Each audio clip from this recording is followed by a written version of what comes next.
作為一名合格嘅司機，良好嘅身體機能係十分必要㗎。然而，美國嘅醫療機構門腦醫學中心就指出，老年人嘅身體經常會出現分析信息速度變慢、執行運動反應時間較長、視力變差等等嘅問題，變相即係代表控制車輛嘅能力亦都會減弱。而事實上，長者駕駛更加會容易出現意外，難怪現時已經對某啲嘅職業司機設立年齡嘅限制，好似九巴、城巴咁樣，會要求巴士嘅司機退休年齡為66至68歲，而跨境貨車司機嘅年齡上限則為60歲。因此，我都建議參考台灣嘅方案，擴大現有嘅限制，65歲或以上嘅老人家唔能夠任職職業司機，而跨境貨車司機嘅年齡上限維持60歲，70歲以上則禁止駕駛所有嘅車輛。而今日衡量辯題嘅標準就在於為商用車輛司機設置退休年齡能否保障道路駕駛者嘅利益，以及保障翻其他道路交通使用者例如乘客以及行人嘅安全。我方認為為商用車輛司機設置呢個退休年會帶來兩大利處。第一，保障長者駕駛者嘅生命安全。老人家嘅身體未必可以處理到行車時嘅臨時反應，甚至乎會釀成交通意外。日本為例，日本警察廳嘅數字就指出，18年75歲高齡駕駛者車禍意外係75歲以下駕駛者嘅2倍以上。加上美國衛生及公共服務部嘅一項研究就顯示，65歲以上嘅駕駛者比成人駕駛發生嘅交通事故機率係高接20成㗎。呢啲數字就正反映出年老駕駛者行車嘅風險更加大。因此，規管退休年齡就可以保障到長者駕駛者自身嘅生命安全免生意外。第二，讓乘客同埋其他嘅道路使用者有更加完善嘅保障。作為一名職業嘅司機，唔單止係為自己嘅生命負責，更加係為乘客同埋行人負責。因為商用車輛司機就好似警察、消防員一樣，佢哋職責係涉及到公共安全，所以要喺60歲退休。因為身體退化未能夠勝任佢嘅職位，容易損害到公眾嘅安全。而事實上，香港現時都有好多高齡司機因為身體嘅退化問題而出現一啲嘅意外。運輸署2025年嘅報告就指出，涉及到60歲以上司機嘅嚴重交通意外係年均嘅增長率高達3.2%，比其他年齡層1倍。因此，我今日想問翻有方同學，如果唔做我方案，仲有咩方法可以舒緩到長者司機因為身體衰退而造成嘅交通風險呢？多謝各位。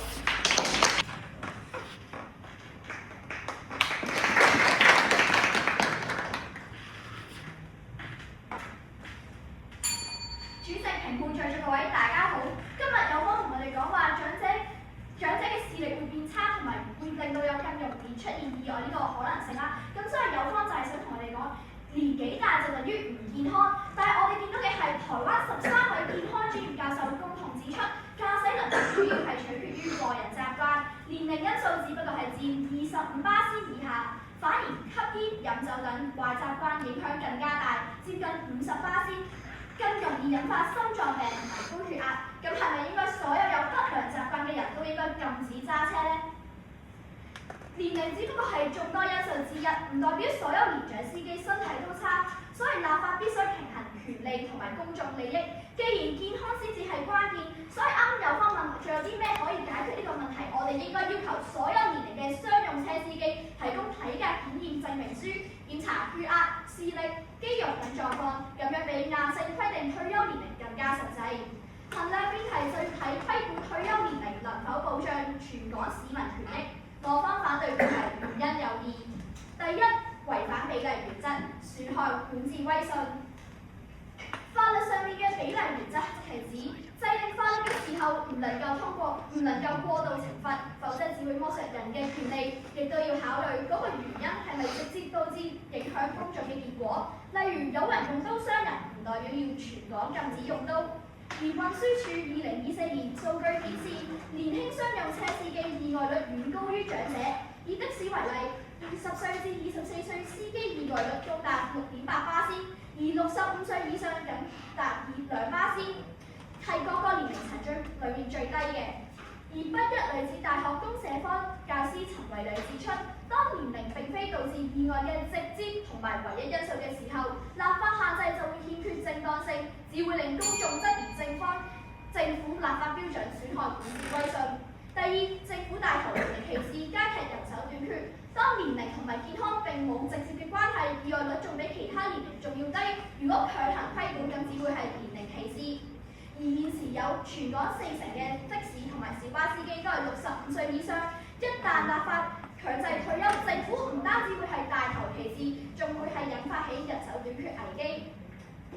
所以最後想請問翻油方，既然數據顯示商用車司機年輕商用車司機交通容量更高，係咪應該禁止埋年輕人駕駛商用車輛呢？多謝各位。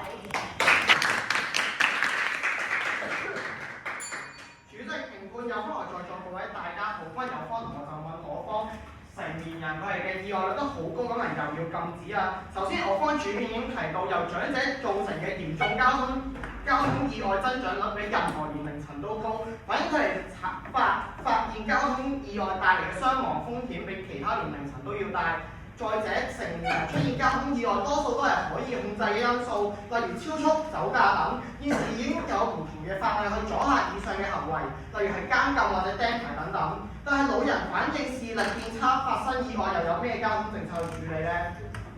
第二，有方同學今日話意外同年齡冇關係啊，但我方見到有多項數據指出當中有直接嘅關係，就例如香港理工大學2018年進行一則有關司機年齡同駕駛表現關係嘅研究，研究顯示測試者年紀越大，應對突發交通事件嘅反應能力就越差。反之，有方同學有冇數據去證明兩者之間冇必然關係呢？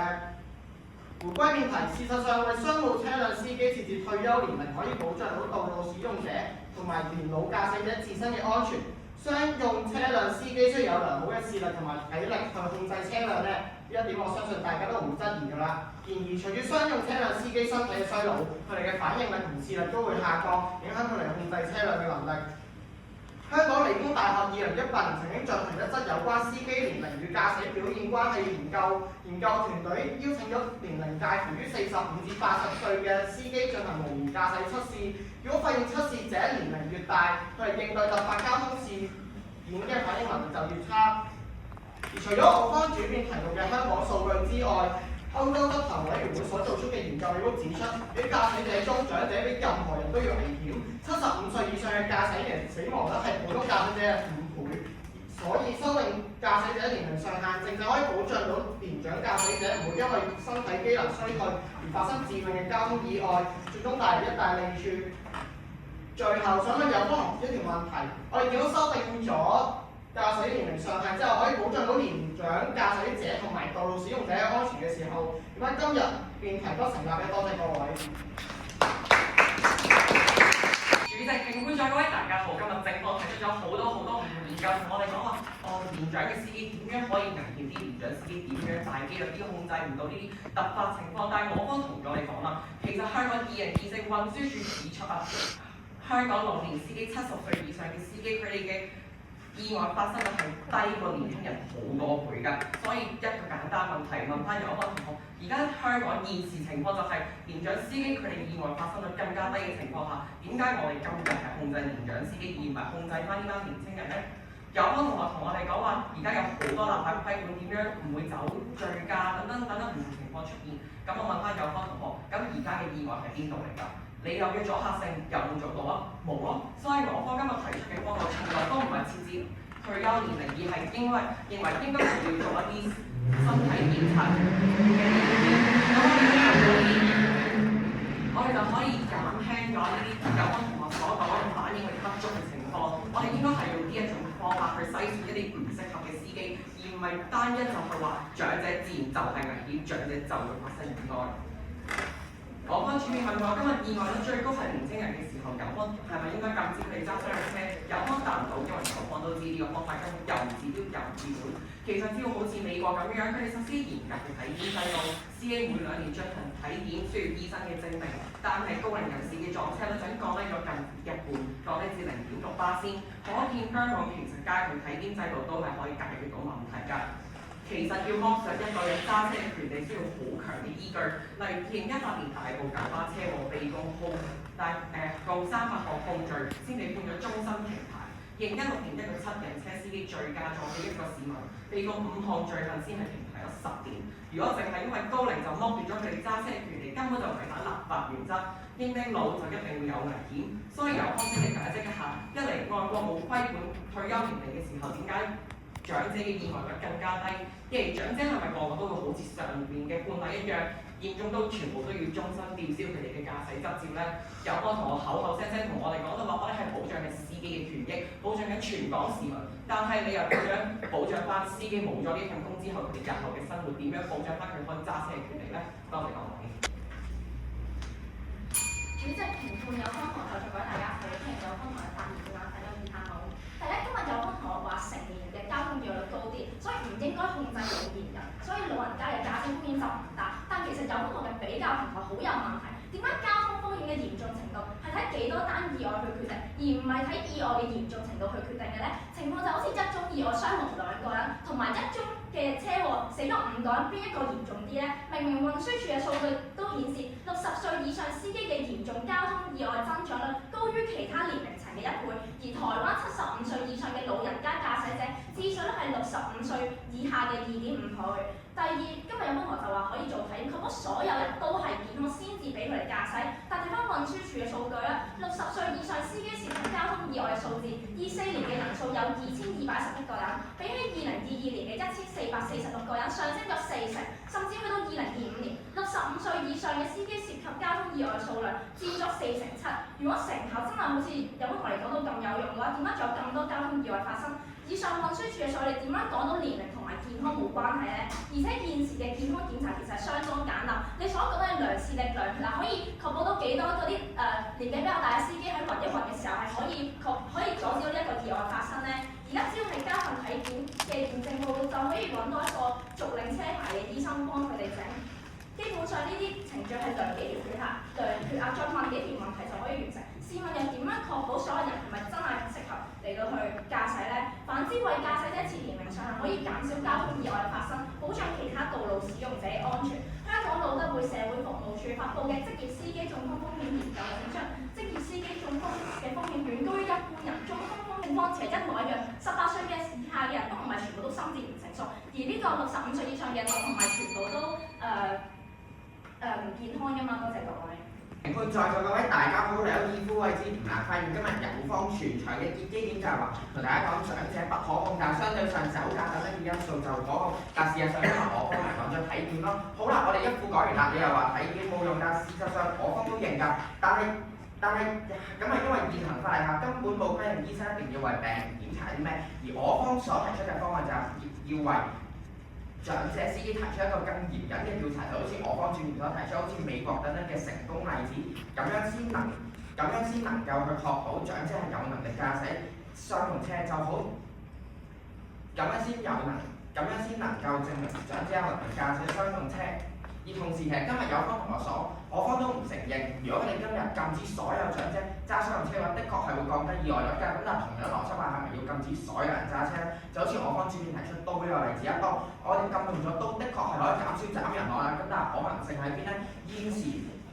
時有1/3司機職業車司機都係65歲以上。想問下，如果你一次過一刀切淘汰晒所有呢啲司機，究竟人手問題點樣解決咧？嚟到義父位置，有方同學，我哋呢個問題由主編問到義父都從來冇解決過，就證明今日有方同學根本不負責任，從來冇諗過究竟你做完呢個政策對呢個行業有咩影響，就係一味喺度講話禁止就可以保障安全，想買咁樣同斬腳趾避沙蟲有咩分別咧？唔難發現今日其實有方同學嘅方案係完全冇可能性㗎。縱觀全球，其實大部分國家都只係要求高齡司機通過體檢，並冇實際嘅年齡限制。如果高齡司機都好似有方嗰度咁危險，咁點解冇年齡限制嘅日本高達40%嘅運輸都雇用70歲以上嘅司機啦？甚至乎喺有年齡限制嘅中國大陸，今年亦都逐步放寬年齡限制咧。咁咪就係因為大家發現隨住醫療水平嘅上升，即使去到傳統意義上嘅退休年齡，好多人都依然有能力繼續工作。有方同學憑咩倒行逆施咧？就好似我方所講，美國、日本等等，佢哋全部有冇因為冇限制而造成一大堆交通意外？冇啊嘛！有方同學，如果真係講到有方同學咁嚴重嘅話，點解其他國家唔會一早就已經實行咗呢個年齡限制咧？就係因為大家發現根本唔可行，根本駕駛商用車呢個行業好多時佢係因為福利低、工時長，難以吸引年輕人加入，因此極難揾到新嘅替代品，所以就變相成個行業老化。呢個係一啲結構性問題，想問下有方同學應該點解決咧？都係各位。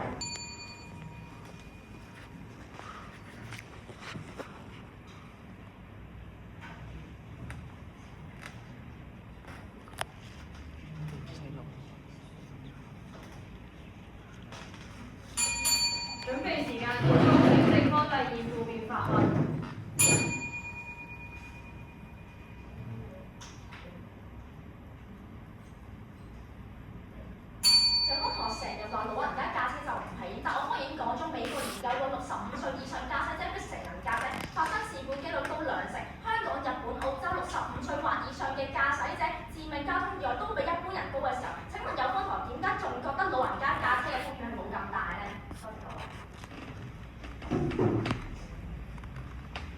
反方第二附表回答，準備時間開始。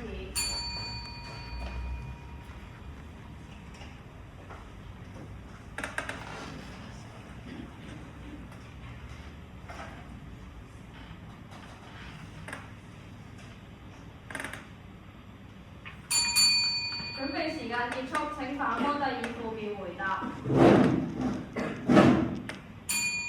各位，今日有方同學所講嘅意外率，致命意外率更高，但麻煩聽清楚我方數據。我方數香港運輸署嚟講咩？其實整體嚟講，老年人造成嘅交通意外率係更低嘅，即係話麻煩有方同學喺下個位置計條數出嚟，究竟致命交通數嘅總數係有幾多，而唔好再同我講機率，因為今日所有嘅機動車輛裏邊運輸署同我哋講老年人造成嘅總數其實係最低嘅，咁啊所以麻煩有方同學回答。而講到尾，其實今日有方同學一味淨係識斬腳趾避沙蟲，從來都冇講過究竟要點樣解決老年人呢啲運輸業人手時間結束，反方第二附表發問，準備時間開始。再各位，假設健康真係同年齡有關，健康又同安全有關，所以長者唔揸得車。但同樣道理，後生揸車冇經驗，所以都係危險。中年工作壓力大，所以導致情緒問題，又係危險。站喺有方角度，究竟咩人揸車呢？有方所做嘅決定又係咪年齡歧視呢？回答。主席，評判有方在座各位大家，咁有方同學同我方講話，年輕人都有好多意外，咁係咪佢哋都唔揸車？我剛同你講唔係啊，因為佢哋嘅意外係可控啊嘛，而老人家佢係突然間暈一暈或者心臟病，呢啲係可控嘅咩？請有方同學回答清楚，多謝各位。有方同學今日同我方講話，只要做咗體檢就冇問題，就可以揸車。咁點解而家貨車司機同埋巴士司機都有做體檢嘅時候，佢又有退休年齡咧？多謝各位。在座各位大家好，今日有方同學問我哋啦，巴士司機點解佢都會有啲年齡限制？但係佢同樣都有體檢過，好簡單一句講過。香港今日嘅體檢制度根本完全唔完善，只需要自己司機話我冇事啊，我好安全啊，就已經過咗體檢啦。我方所提倡嘅係我哋要有醫生證明，必須要進行一啲檢查先至可以。同埋巴士司機係啲私人公司，佢哋設置年齡限制根本冇任何衝突。有方經常同我哋講外國，同我哋講美國、日本，但係我方喺一附同埋二附嘅位置都解過，美國佢哋實施咗體檢制度之後，降低咗1半嘅風險，然後日本都好中意請一啲高齡司機去做一啲商用司機嘅，究竟係咩原因咧？時間結束。我講年齡同健康就係有關，但係冇數據證明。但年資同安全就一定有關。香港大學2024年研究指出，資深司機嘅路線成熟程度同埋駕駛經驗都更加高，會更加安全。請問有方強制退休係咪忽略咗大年紀嘅人嘅經驗優勢咧？多謝各位。咁有方同學就問翻我哋啦，話一啲年老嘅駕駛者佢經驗會更加豐富，係咪應該請翻佢？但我方都見到係咩？如果按照有方同學嘅邏輯，咁其實今日警察啊、消防員呢啲其實佢哋年老都應該經驗更加豐富喎。咁點解我哋仲要幫將佢設置一個退休年齡咧？更深嘅係，雖然有方同學一直同我哋講話加強方案就可以，但一直都冇同我哋講清楚方案到底嘅細節係啲乜嘢，要加強啲乜嘢嘅一啲體檢嘅項目，你哋通通都冇講過，即係喺度空口説白話。多謝各位。有方話唔係所有老人家都會有呢個道路使用嘅風險，但我方都明白嘅。但明明有好多研究同埋數據都指出，年長嘅駕駛者發生致命嘅交通意外風險力大好多。好似18歲以下嘅青少年，唔係個個都心智成熟，唔係個個都心智未成熟，不過法例依然係禁止佢哋駕駛一樣。如果辯題唔成立嘅話，點解今日仲要禁止18歲以下咧？其實有方咧今日好好笑嘅，佢咧一直以嚟都係同我哋講有外國例子嘅，不如有方我哋翻嚟香港啦。我哋已經俾咗一個例子，就係話而家嘅意外率，年輕人嘅意外率其實係遠遠比長者嘅意外率係高出好多倍。我啱啱已經提到有呢個的士嘅例子啦，同埋啱啱有方就同我哋講話點解唔禁止埋18歲以下？其實因為呢個18歲已經係一個國際化呢個嘅法律界線嚟咯，咁再加上18歲以下其實已經係根本係未成年啦，喺法律上面佢哋根本係完全冇，佢哋唔夠思想唔夠成熟，亦都係有好多唔同嘅證明同埋證據去論證佢哋根本已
玩機動遊戲，職員見到一個身高唔夠1米喺身邊徘徊一個頭嘅我，好快就判定咗我唔適合玩。望住身邊比我高嘅妹妹都入咗去，為咗係我唔得喎，明明我年紀大啲，點解仲要用身高一個因素嚟決定我適唔適合玩呢？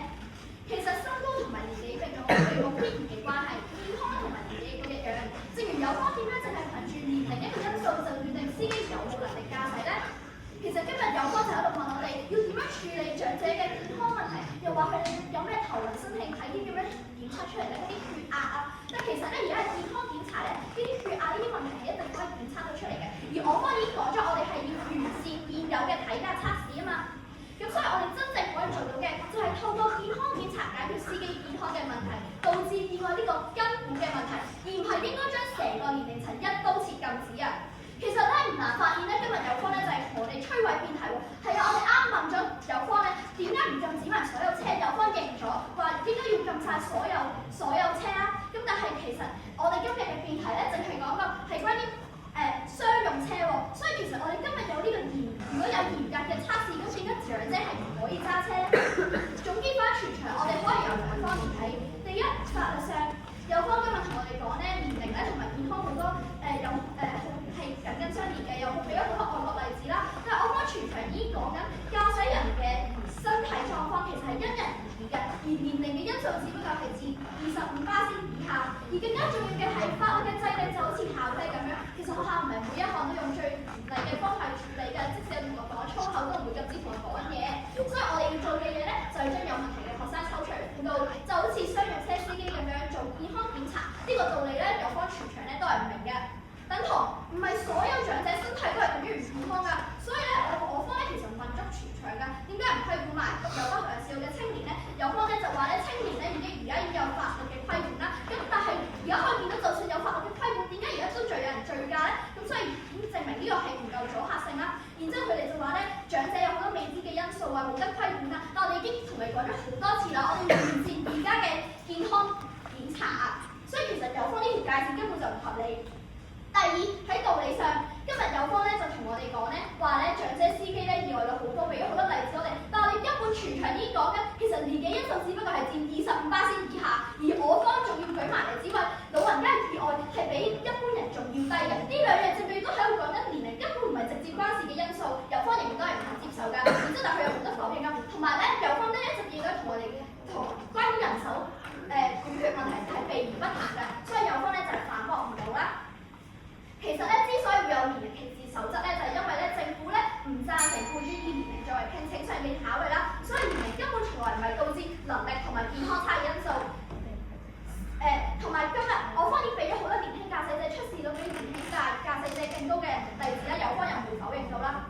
其實我冇得玩機動遊戲就係小事，但係司機冇得揸車就幫補唔到生計，就唔係咁話啦。呢啲司機咁大年紀都會出嚟做嘢，都係為咗有更好嘅生活。而今日喺有方嘅立場，表面上就係同我哋講話為公眾着想，為司機安全着想，但係其實實質上有方就係要剝削佢哋嘅工作機會。所以今日真正要做嘅嘢係完善現有嘅體格測試。多謝各位。如果要喺呢個問題上面加上期限，我希望會1萬。如果要為職業司機嘅生涯加上呢個期限，我希望會有10年。主席、評判、有方同學、各位大家好，我希望用1萬年嘅期限投入到至尊寶對於愛情嘅決心同承諾。而我方今日希望政府都可以立下一個承諾，呢個承諾並唔係為咗愛情，而係為咗駕駛者同埋道路使用者安全。可惜嘅係，今日有方同學犯下咗以下嘅謬誤。嗰日有方同學咧就話去海洋公園啦，佢嘅身高唔達標，玩唔到機動遊戲咧，好慘好可憐。我方都覺得好可憐。但係個問題係咩啊？咁樣機動遊戲設置身高限制原因係因為佢機動遊戲嘅設計，佢可能如果你唔夠高嘅話，可能由個機動遊戲飛咗出去，佢死咗都唔理嘅喎。咁佢有冇考慮呢個因素咧？有冇諗啲人係冇啦？就正如今日我方問有方同學，18歲以下點解都要限制嘅時候，有個同學講，我覺得佢哋心智未成熟咯，所以長者唔係個個都係身體有問題喎。但我都仲明白，咁18歲有都唔係個個心智未成熟咯，17歲正跟住就可